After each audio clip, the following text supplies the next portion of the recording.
parliamentarians, which is the other half of the show, which is in the morning at 7:30. Very pleased.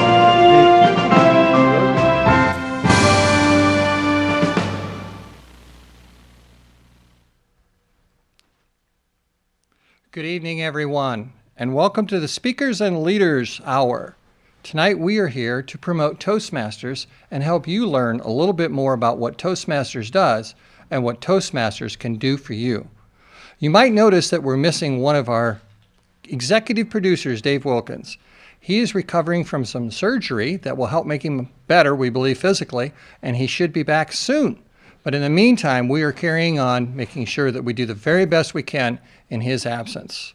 The purpose of Toastmasters is to help people become better speakers and better presenters while gaining confidence that helps you in every way in life. And tonight we have 6 speakers that are going to give you a fabulous idea of what Toastmasters is and what it can do for you.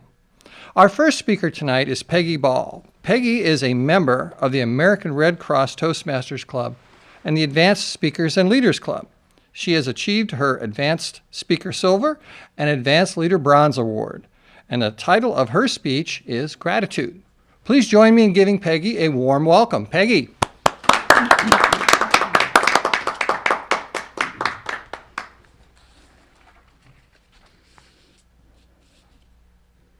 Fellow Toastmasters and you out in the viewing audience, giving thanks and gratitude. As the new year is beginning, many of us will be reflecting on the past year and considering the year ahead. We may even be making a resolution or two for the year 2012. As I was contemplating the new year, the word gratitude came to my mind.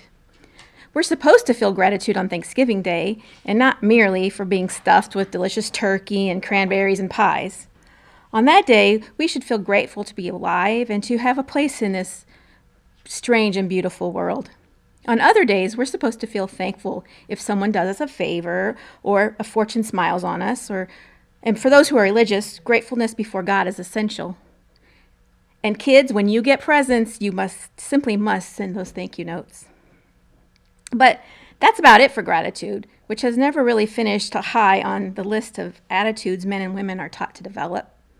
Neither has it attracted many researchers, studying elements central to the psychological health.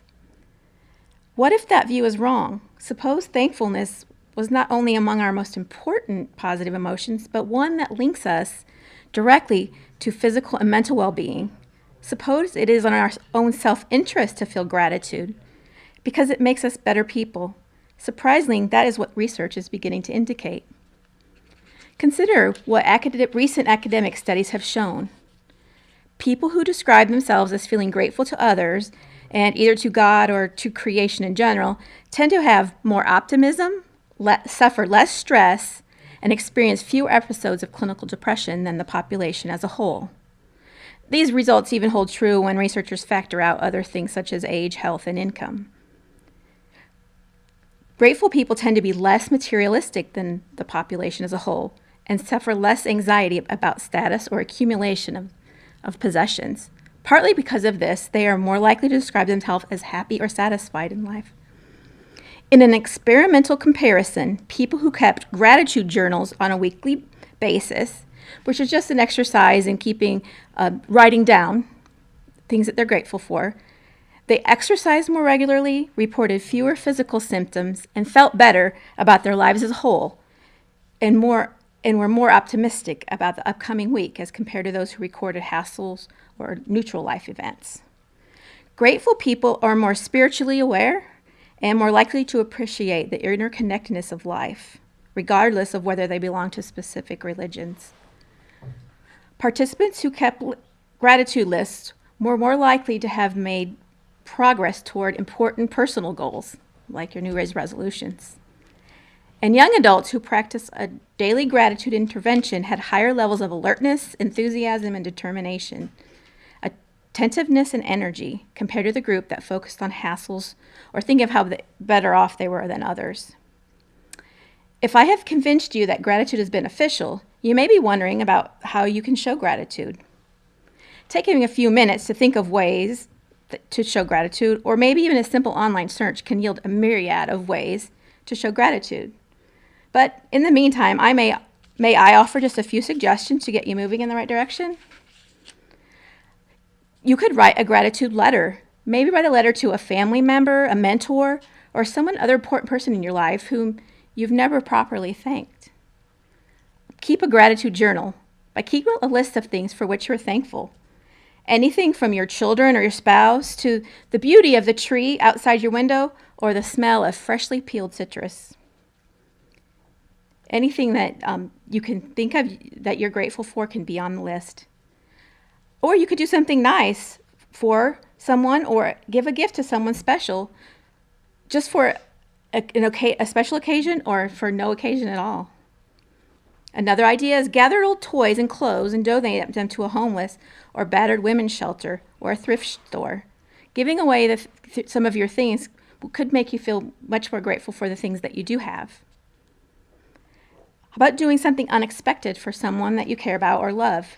It doesn't have to cost money. You can do things, something nice, just an act of service that would show your gratitude.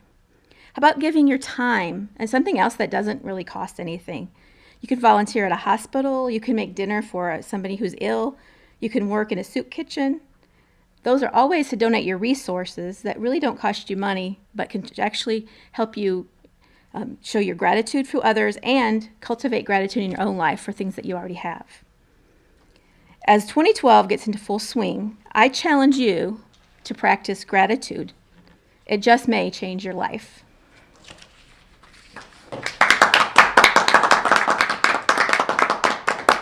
Thank you, Peggy. Very well done.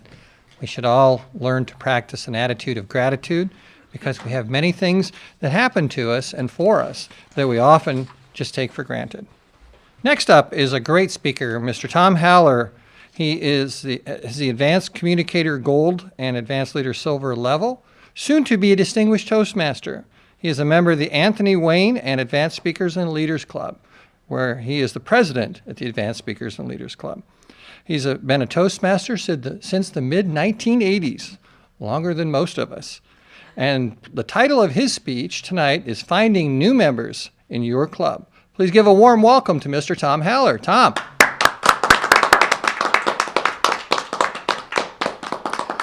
Thank you, Bob. And hello to all the Toastmasters and other people that are watching. It is my assumption, my belief, that most of you who are watching are, in fact, Toastmasters. But for those of you who aren't, why, it would be an opportunity to learn a little bit about our club. We live in a mobile, changing society. For families, businesses, and personal reasons, people move from city to city, state to state, region to region, or even country to country. People also change jobs frequently. Both spouses usually work full-time. The amount of time people can spend on activities outside of work and home is limited, and people's priorities and interests often change.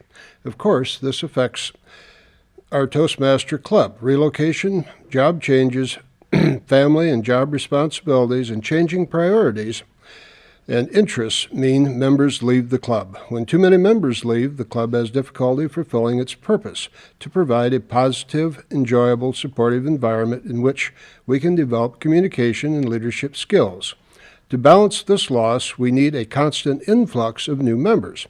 Today I'm going to explain in more detail why new members are so important and what each of us can do to find new members for our clubs. Clubs are required to charter with 20 members. Why 20 members? 20 members are needed in order to conduct the Toastmaster educational program.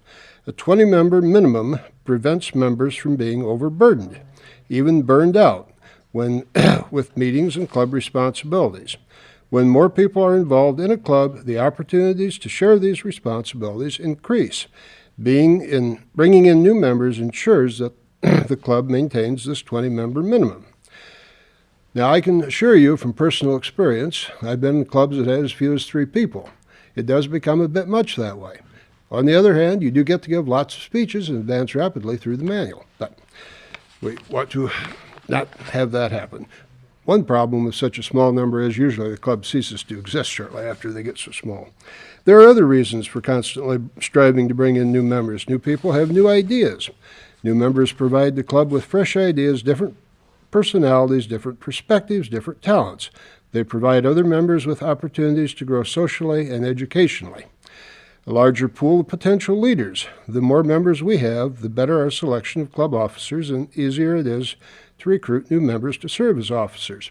This is a very real problem. I belong to a very large and successful club, and we still have a problem getting people to serve. A lot of people can come to several meetings a year that can't devote the time needed to be a club officer. More fun, the more the merrier. The club meetings become enjoyable events not to be missed. More revenue. The dues new members pay to the club help finance educational programs and materials for clubs. There's usually a $3 or so surcharge on top of the regular dues that go to international, and these help pay for quite a few things. Our responsibility as club members. You are probably thinking that finding new members is the responsibility of our Vice President of Membership. True, building membership is one of this officer's responsibilities. However, it is not a responsibility easily fulfilled by one person. The Vice President of Membership really is more of a coordinator of all of our efforts. Every one of us is to help bring in new members. Now, the ways that we can do this include talking to friends, relatives, and coworkers. We have found this out at church. You can spend a lot of money on a big national advertising campaign, do almost anything, but going and talking to people you already know, that is the answer. 4 out of 5 new members say they first learned about Toastmaster through personal contact with friends, relatives, or coworkers. For Toastmasters, word of mouth is the best advertising. Make a list of everybody you know and tell them about our club, what it has done for you and what it can do for them. Invite them to attend a meeting. That should be your primary focus, getting them to attend a meeting. About 1 out of 3 people that attend the meeting will join. That's in keeping with, say, selling insurance. The more people you contact, the more money you make. It's just the way it works. Wear your Toastmaster pin every day. Your membership pin is a great conversation starter. Often friends or business contacts will say, "That's a nice pin you're wearing." This is your opportunity to explain about Toastmasters, what it does, and what it can do for them. Invite them to a meeting. Display your Toastmaster magazine. Put the magazine in the lobby where you work or on your desk where others can see it. It's a great conversation starter. Donate your magazines, after you're done reading them, of course, to your local library or leave them in your doctor's or dentist's office. Attach a note to each one explaining when your club meets. Distribute promotional brochures and flyers. They put them around the neighborhood, post them in libraries. They even suggest here that you try to prevail upon the paymaster at work to slip in a brochure with their paychecks. Conduct a speechcraft program in your company or community. It's a proven way of getting new members. Treat guests properly. Getting people to visit your club is only the first step. You have to be very, very nice to them once they get there. Greet them, talk to them. Think back to the first time that you went to a Toastmaster meeting. If people had been indifferent to you, I can't imagine them being rude, but had they been indifferent, would you have ever gone back? I would think not. What if they were virtually ignored? It just doesn't work. Greet guests at the door as they arrive, introduce yourself, and talk to each guest. Sit with a guest during a meeting. For goodness sakes, don't have him sit off by himself. Speak with the guests after the meeting. Invite the guest for coffee. Now, I've never been in a club where they did this, but apparently a lot of clubs sit around and have coffee afterwards. Being a Mormon, I wouldn't actually be doing that, but we could have a soft drink with them. It even goes so far as to suggest that you pay for it. Ask the guests to come again. I mean, it's nice they were there once, but by all means, invite them to come back. Now, by promoting the club, bringing guests to meetings, being friendly and making sure guests know that they are welcome, you are helping your club. These are all things that we do naturally that we should want to do. Your efforts will enable the club to continue providing the positive, enjoyable, supportive environment we need to learn and grow as communicators and leaders. And I thank you for your time. Mr. Bob, take it away. Thank you, Tom. It has been brought to my attention off of camera that I am remiss in introducing myself. I am Bob Norris, your host for the evening, and this is also an interactive television show. So we will be putting the phone number that you may call in and ask questions, make comments, or even ask, how can I get more information about these great clubs that they're talking about? So please pay attention to the number. This is a live show tonight, and please feel free to call in and ask questions. Our next speaker is a great gentleman who belongs to the Bob Lyman Toastmasters Club. He's also president of the local parliamentarians group, and he would like to talk tonight about what he celebrated last Saturday, the ending of the calendar. Please welcome Dennis Osborn. Thank you, Mr. Toastmaster, fellow Toastmasters, and people in the audience. If you may have noticed, Bob said the end of the calendar instead of the end of the year. You might wonder, why did I have him say that? It's because when that ball dropped in Times Square, we were celebrating the end of the Gregorian calendar. That particular calendar came into existence when Pope Gregory the 13th declared it to be so February 24th back in 1582. He did this to correct the error dates in the previous calendar, which was the Julian calendar. But while the Gregorian calendar is what most of the world goes by, it's not the only calendar that exists in the world. Let's start out by just a quick boring definition from Wikipedia of what a calendar is. A calendar is a system of organizing days for social, religious, commercial, or administrative purposes. Now, while the Gregorian calendar is what most of us the world uses, as I said, there are other calendars. The first to consider, and probably the most original calendar, was the lunar calendar, which tracked the phases of the moon. That is 28 days long, and it is actually in use as in the Middle East and is commonly known as the Islamic calendar.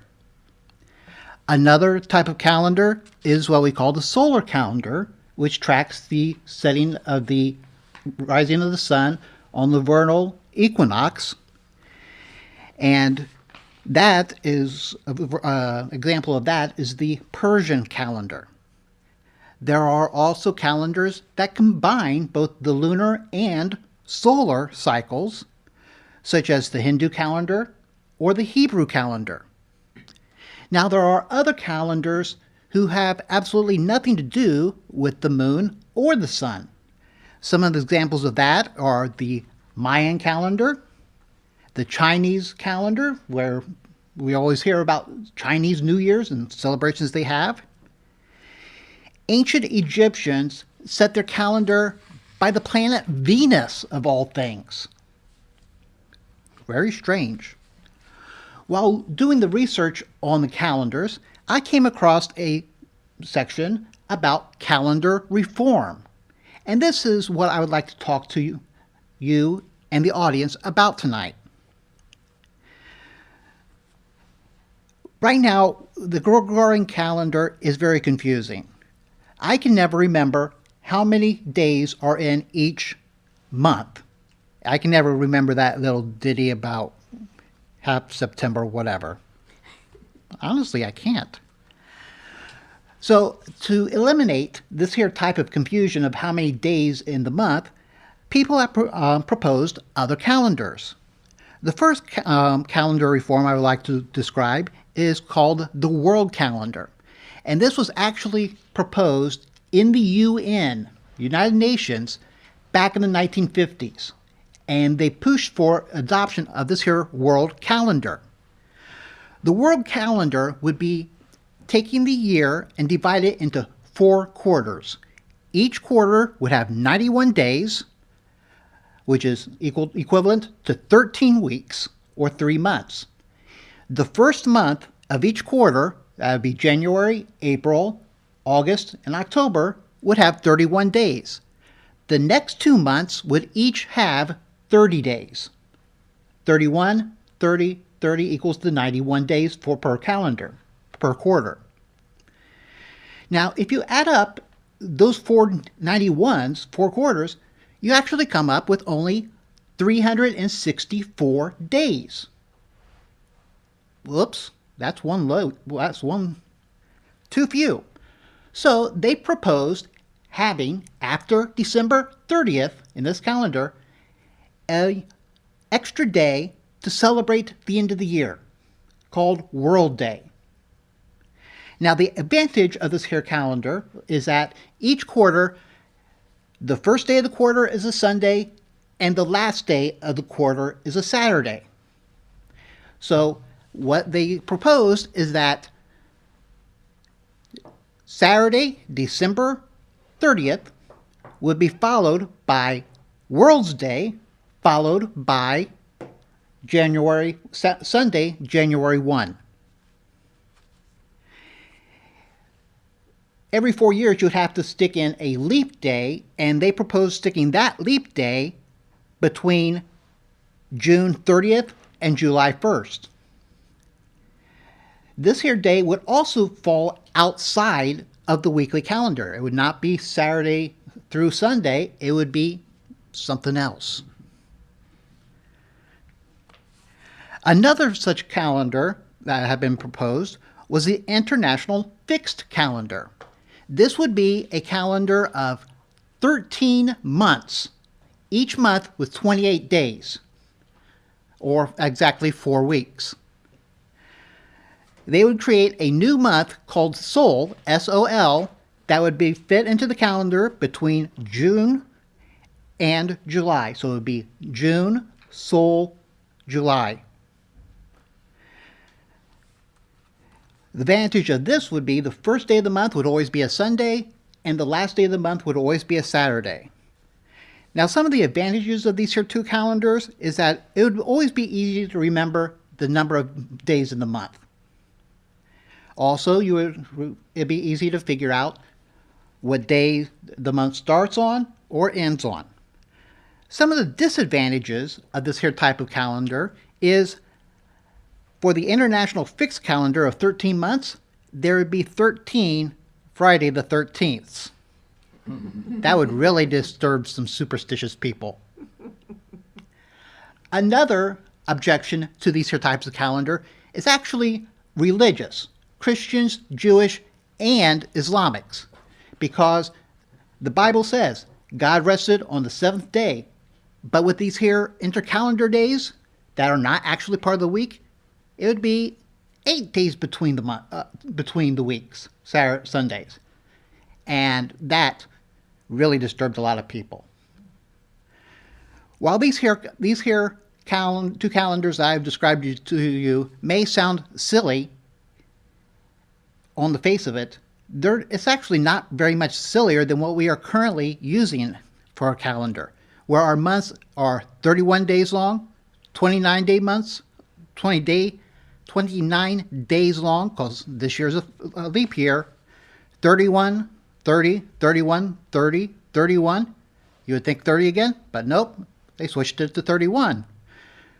Then 30, 31, 30, 31.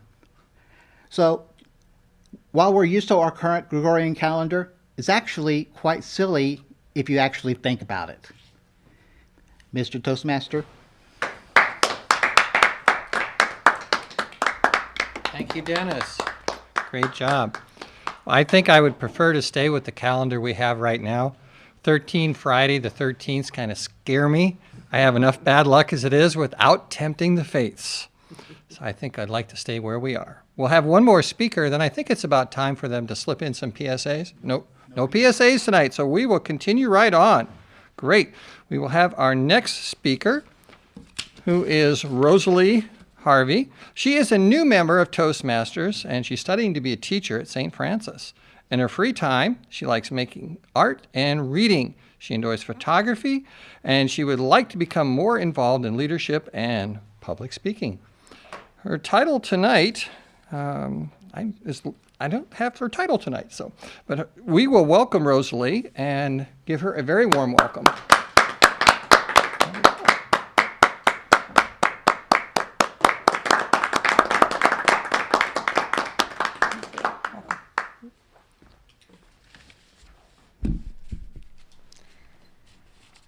Tonight, I'm going to be speaking on time. When considering the amount of time that we have in our lives, the number one thing that could be stolen away from us when we're not thinking about it is time. So what you do in your 20s, your 30s, your 40s, your 50s, your 60s, your 70s, it's best to plan all of that out before you even begin living out those days, because life is so short. And on that sentence, with that knowledge, and just coming from the holidays and right after New Year's, it's good to begin to prioritize your time and what you really want to do with the way you want to spend it. So with thinking of priorities, what probably comes first for anybody that they really would hold high is family. And thinking about your family and your home life and how you could shape and change that to shift and better the relationships that will be valuable in the future as you go on. So family life, friendships would probably be on the priority list for people, and also the development of gifts. So with keeping all of those in mind, how would you do that? There's different ways that you could plan and prioritize your time. One way that I have done it is I came up with a list back in a few weeks ago, and I came in that list. It talks about what would happen in the Christmas season, what would happen in the whole year of 2012. So then I could go back later on and check off these things on the list, and then I could go forward on with the goals, and then later on build up the goals and build up higher levels of the gifts and understanding. So that's just one way to develop your goals, priorities, and putting them straight in order to be effective with your time. Of course, all of it is costly to keep track of, as time as it is, and maturing it in depth takes a long time. So with keeping track of your time and planning out your future, you should focus on the greatness of what your life could be when you're planning out your goals and priorities.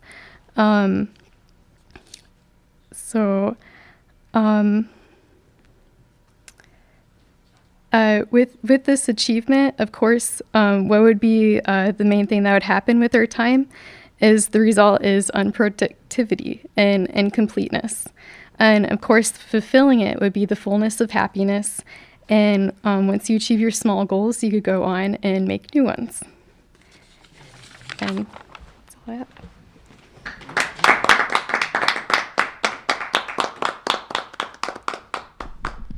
Thank you, Rosalee.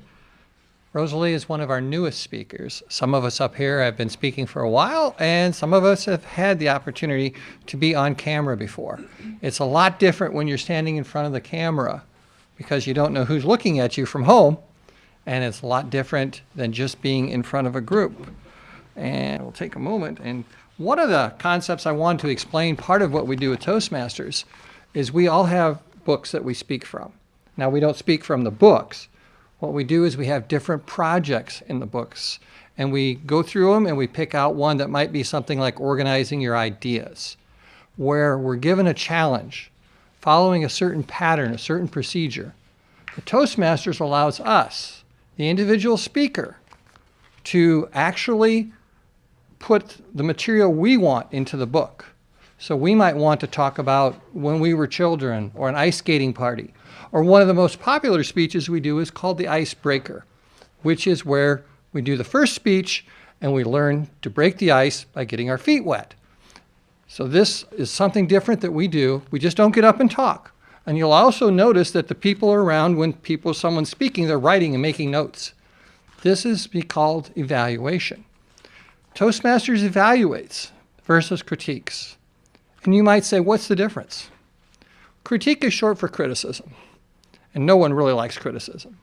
But with evaluation, what we do is we look for something the speaker did well, we look for improvement, and then we wrap it with what I call a ribbon of encouragement so that that person feels like coming back the next time.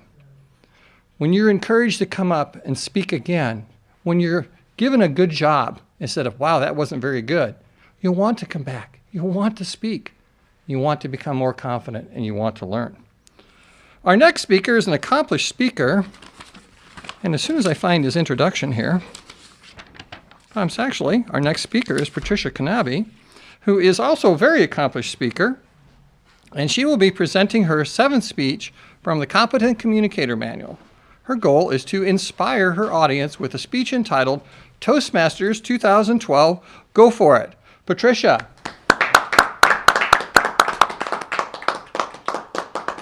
Thank you, Bob. Thank you, fellow Toastmasters, Toastmasters at home, and honored guests. You have heard talks today, you have heard people talk about the fact that we just had New Year's, we just turned a year older, 2012, and many of us have made resolutions to impact our 2012 in hopes that we make our 2012 a better year. My goal is to inspire you at home to make 2012 a better year by increasing and improving your communication skills and improving your leadership skills. I say, Toastmasters 2012, go for it. Where did Toastmasters come from? How did we get to this point where we have an international organization that has over 13,000 clubs, that has over 250,000 members, and we're in 116 countries? How did we get there? Well, how did we get here, I should say? Toastmasters didn't start this large. We started as a very, very small organization in Santa Ana, California, under the guidance of Mr. Ralph Smedly, and we started in 1924.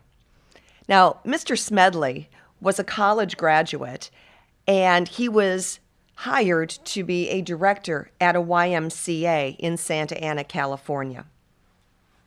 As he was directing the YMCA, he noticed that many of the young people who came to the club needed, and I quote, training in the art of public speaking and in presiding over meetings. Smedley decided he had the ability to help these people help themselves. Where did he come up with the name Toastmasters? Well, in the early 1900s, Toastmaster referred to a person who proposed toasts and who introduced speakers at a banquet. And Smedley decided that that was a real pleasant social atmosphere for people to become involved in, an atmosphere that would draw people in and make people interested in getting up and speaking. He specifically thought that the word Toastmaster would appeal to young men because in 1924, the Toastmasters Club did not allow young women, or women period, into the club. Ralph Smedley wanted Toastmasters to be a supportive group. He wanted it to be an informal group, and he wanted it to have a very friendly, open atmosphere. Word spread about this wonderful club in the YMCA in Santa Ana, California. And by the 1930s, clubs started growing. More and more organizations wanted to have Toastmasters clubs in their facilities. They found that Toastmasters could assist them in communication and leadership skills, and Toastmasters found themselves on the end of, how do we standardize this program? How do we make this program accessible to all?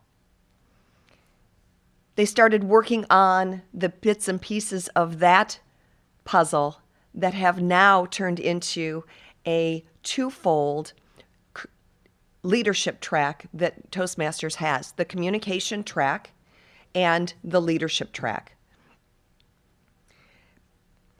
In the 30s, Toastmasters became an international organization, and that was thanks to a club that was in British Columbia, Canada, that said, hey, we want to become part of your organization.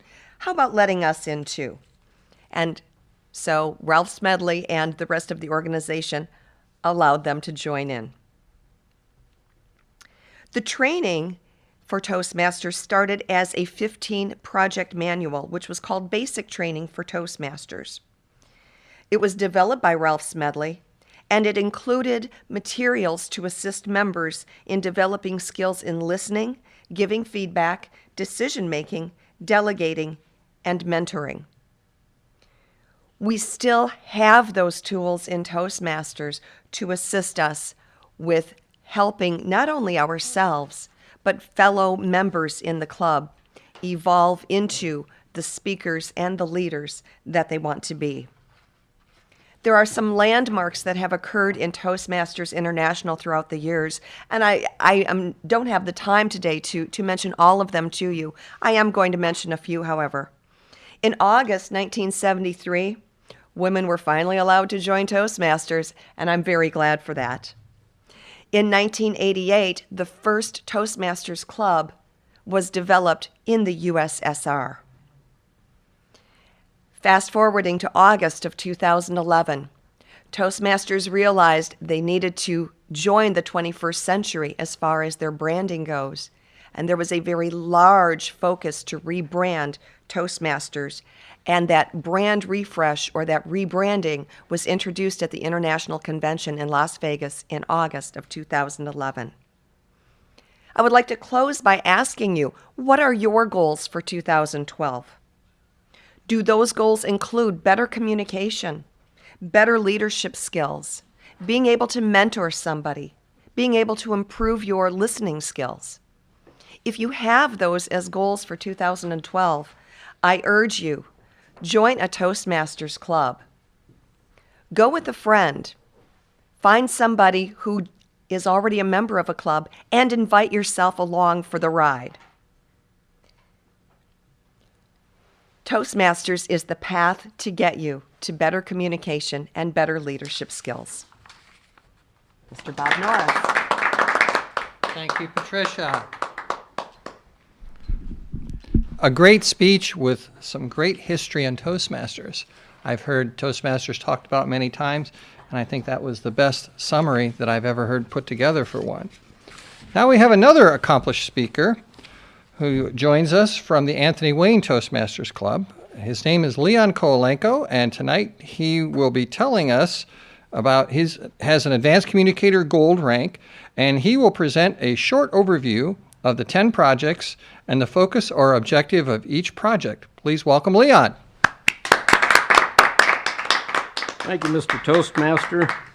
Fellow Toastmasters and audience, tonight you've heard 5 speeches so far, and all the speeches had something different they talked about. So when you join Toastmasters, what do you talk about? Unlike school, you don't have a subject to talk about, and that's the beauty of Toastmasters. You get to speak on things that you feel comfortable about, or what's in the so-called basic manual. When you join Toastmasters, you get a manual. That manual has 10 projects for you to accomplish. At the end of those 10 projects, you get a certificate, and you get a designation of a competent communicator. And tonight I'd like to tell you just a brief overview of what those projects are. Now, the beauty of Toastmasters, they don't tell you what to speak about. Once again, you have to choose your own topic. And sometimes that can be the hardest thing, is trying to find what topic am I going to speak on to fit the project. The first project is called Icebreaker. That one's easy. Rarely do you ever need notes. As a matter of fact, the hardship of that one is trying to speak within 5 to 7 minutes. Most of the speeches in these manuals run 5 to 7 minutes, so you want to, and we do time each other. You don't see it going on right now, but we do have a timer for each speech, and we have signals that we give each other about where we're at timing-wise. So the first one's easy. You tell as little or as much as you can about yourself in the 5 to 7 minutes. The second one is called organizing your speech. Now, this takes a little organization. It may take an outline. You have to now put your thoughts together to give a speech that fits the project. Once again, you have to organize your speech. And you should have an opening. Tell the audience maybe what you're going to talk about. Your body, you really get into the speech. And then you have what we call the closing or the conclusion. You kind of summarize what you talked about. The project number 3, get to the point.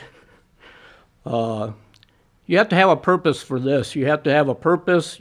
That purpose could be to inform the audience about something, maybe to persuade them to do something, or maybe you want to entertain the audience at this time, or inspire them to do something. So the specific purpose of what you do is what do you want the audience to do when you've completed your speech. Number 4 is how to say it. Words are powerful. So for this, you have to select clear, accurate, descriptive words, and maybe short words. Not a lot of jargon, but get to the point and say what you want to say.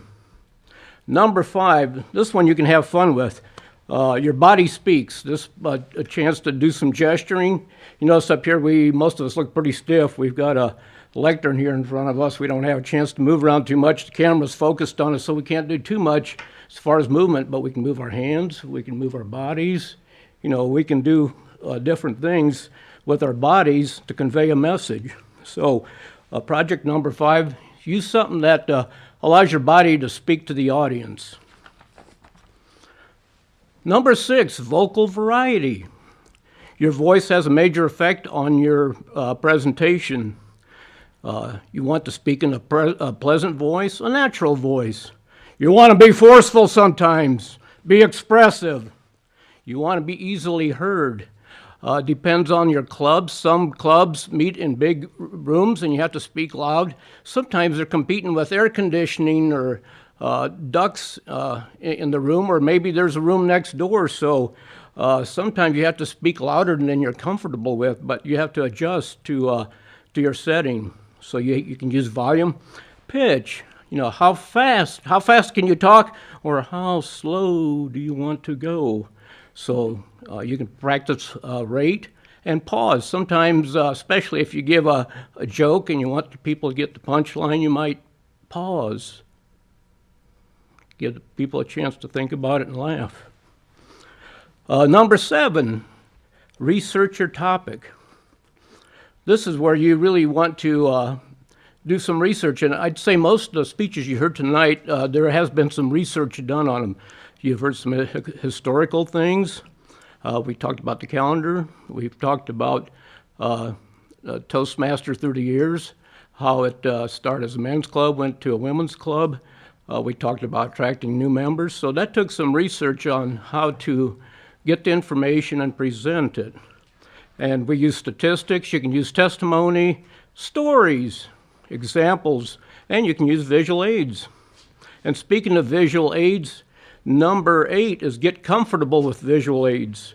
Now, what is visual aids? Well, it could be many things. It could be computer-aided visuals like a PowerPoint.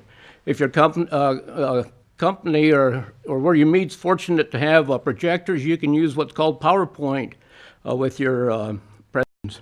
But how about some of the older things that we're used to? Overhead transparencies, flip charts, whiteboards. You can even use props and handouts. So those are all forms of visual aids to get your message across. Number 9 is called persuade with power. Now, sometimes you have to give a speech that you really want to get the people behind you, and you have to present an idea. You have to use logic, maybe have motion in your appeal, and you have to have careful structure. So you want to appeal to your audience and their interests. Number 10 is inspire your audience. The number 10 is kind of like the senior project. This is where you start putting together all the previous project skills you've had, and you want to get the audience to do something, maybe emotionally, motivate them, do something personally or emotionally, or maybe professionally or spiritually. And here you have to rely heavily on emotional appeal. When I think about that, I think about motivational speakers. That's the technique they use.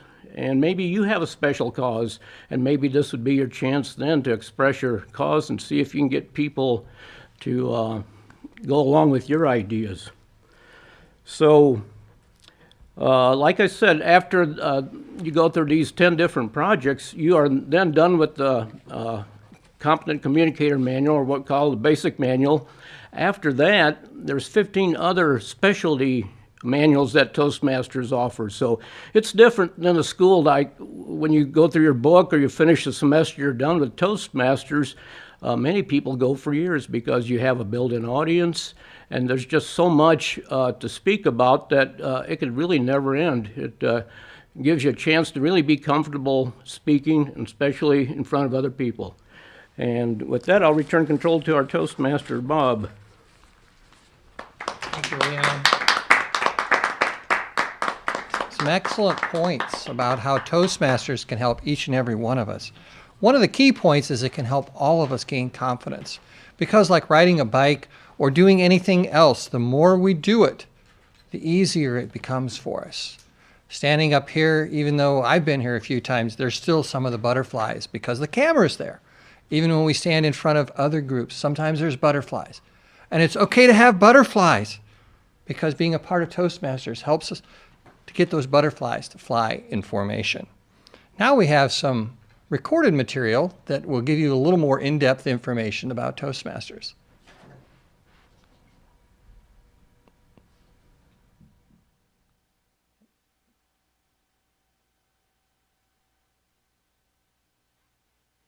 National.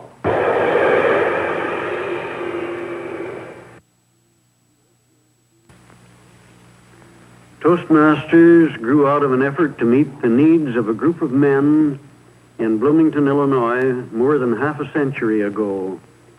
In those days, I was a YMCA secretary.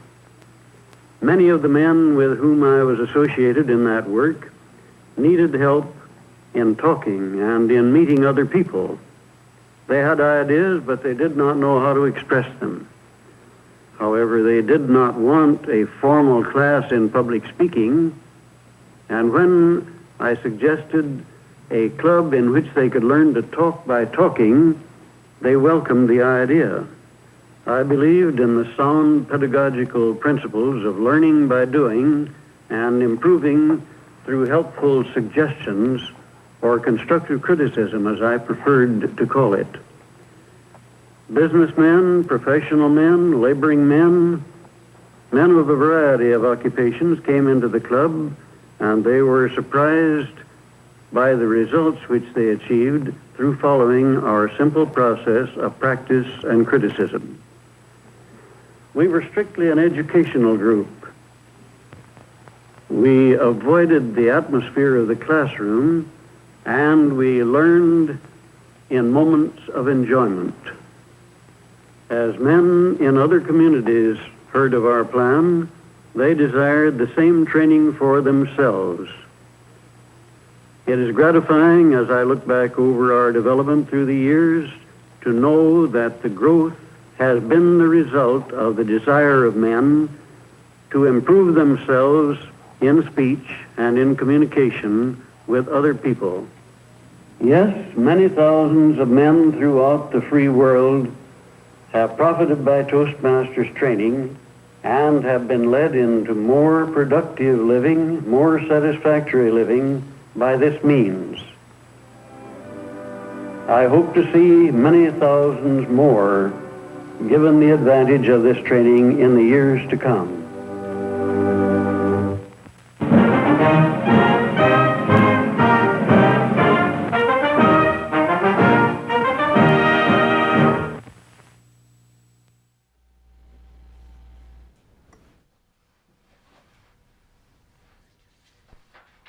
And welcome back. We talked about evaluation versus critique. One of the items we do in our meetings is we evaluate the different roles of the meeting, such as a speaker, a Toastmaster, the timer. And to give you an example of how this is done, I will ask Tom Haller to come up and give his evaluation of me as Toastmaster. Tom. Thank you, Bob. As always, you've done a very nice professional job. Not really very much room for improvement. Don't you think he's a handsome man, tall, distinguished looking? I believe he brought a new suit for the occasion. I'm not sure, but at least it looks pretty darn good to me. He's calm, collected up here.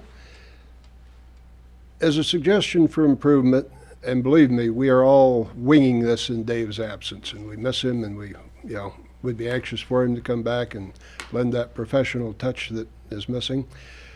But Bob did actually a very, very good job, and I want to downplay it in any way. Perhaps a little more checking on things beforehand to find out exactly what was going to happen, exactly how it was going to go. It occurred to me after we were up here, two of us could have very easily given essentially the same speech, or at least had figured on giving the same speech. I'm guessing, Bob, you were not prepared for that. And we didn't know for sure how the breaks were going to go, how the timing was going to go, which doesn't mean that anything serious has gone wrong. I think it's gone very nicely, due largely to Bob's efforts. So let's give Bob a round of applause and return control to him.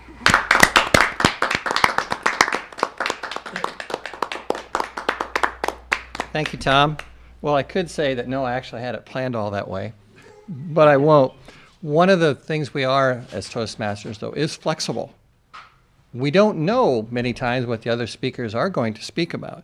So if we do touch on the same topic, it all depends on the perspective of how it's presented.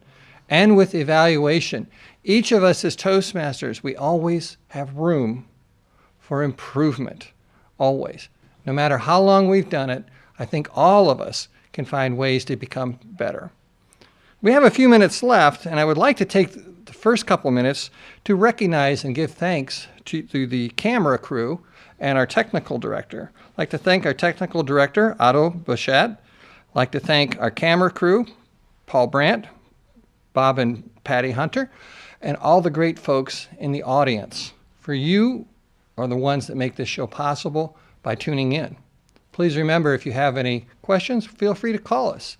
And now we'll take another minute and we'll go around and we'll start with Dennis, and we'll have each person tell a little bit about their club and how they became involved with Toastmasters. And we'll start with Dennis Osborn. Yes, I'm a member of the Bob Lyman Toastmaster Club. We meet the second and fourth Mondays evenings at the North Crest Pizza Hut. We generally arrive around 5:30, and between 5:30 and 6:30 is our social hour where we eat, talk, catch up with each other. 6:30 to 7 is generally our business meeting, which is instructional in its own way. And then we have our Toastmasters Club meeting from 7 p.m. until 8 p.m. And everyone is welcome. That is the second and fourth Monday evenings of the month at the North Crest Pizza Hut. Thank you, Dennis. Rosalee, would you like to say anything, or would you like to pass? It's a pass. Okay, Peggy. I'm a member of the American Red Cross Toastmasters Club. We meet at the American Red Cross on Parnell, or on California Road. It's where Parnell meets California Road, American Cross. We meet on Tuesdays at 12 noon. It's a lunchtime meeting, and you can feel free to come join us, bring your lunch, eat while we have our meeting. We try, and like Dennis's club, it's kind of in the evening and continues through the evening. We try to make it exactly 1 hour so people can come in their lunch hour and then go, so you can have your lunch while you're meeting there. Okay. Thank you, Peggy. Next, we'll go with Patricia. Well, actually, we'll go with Patricia. We'll swing right over. Actually, he's pointing me in that direction. Okay. So next, I guess we'll go with, okay, we need to switch over to someone. Tom Haller, why don't you come on up and tell us about your club? I don't think they have the camera set. Okay. Come on up. I believe you're with Anthony Wayne Toastmasters. You are correct as always, Bob. I am indeed with Anthony Wayne Toastmasters. We meet every Thursday. Almost always we meet at Ivy Tech, South Campus, room 1550. This coming Thursday, we will be meeting at the Great Wall Chinese restaurant, and it will, just because the Ivy Tech is closed, but they have a special room which we're going to use this Thursday. All Toastmaster clubs that meet in the evening meet at 6:30. Also that belong to the Advanced Leaders and Speakers Club, we meet the first Monday of every month. We do that at various locations. Right now we're meeting here at the main library, the Business and Technology Center. Wanted to point out one other thing to you, but I won't because I'm out of time. Thank you. Thank you, Tom. Okay, we're running low on time here, so I'd like to just switch over to Patricia. Patricia, would you tell us about your club? I think we're down to the last couple of minutes. Absolutely. I'm a member of the American Red Cross Toastmasters Club, which, as Peggy said, meets every Tuesday at noon at the American Red Cross building at the corner of Coliseum and Parnell Avenue. It is an open club. You are welcome to join us. Please bring your lunch and enjoy meeting with us. And I'm not getting the final note, so if we can, let's switch over to Leon. Leon, please tell us about your activities with Toastmasters. I've been with Toastmasters about 10 years. Originally, I got involved with Toastmasters through something they put on the community. It's called Speechcraft, and periodically they'll put on Speechcraft training. I too, like Tom, I belong to Anthony Wayne Toastmasters. Like he said, we meet at Ivy Tech, and one of the things you can do is, since we meet 6:30, it's around people's supper time, bring your supper with you. We can snack in there before the meeting starts. We have a great room. We have a projector and a computer in there, so we can do some advanced things in there. We have all the resources that Ivy Tech offers. We're on the first floor and big parking lot, so come and join us anytime. Okay. All right. Thank you, Leon. And I also belong to the Bob Lyman Toastmasters Club that meets on the second and fourth Mondays at Northcrest Pizza Hut. We usually arrive about 6 o'clock so that we can enjoy the buffet. And then our meeting adjourns about 8 o'clock. We try to adjourn a couple minutes early, but usually we're right on the money. One thing with Toastmasters, you try to start on time and you try to end on time. And we thank you, the audience, for being part of our group tonight. Our next meeting will be on February 7th, same time, same channel. And thank you again for joining us.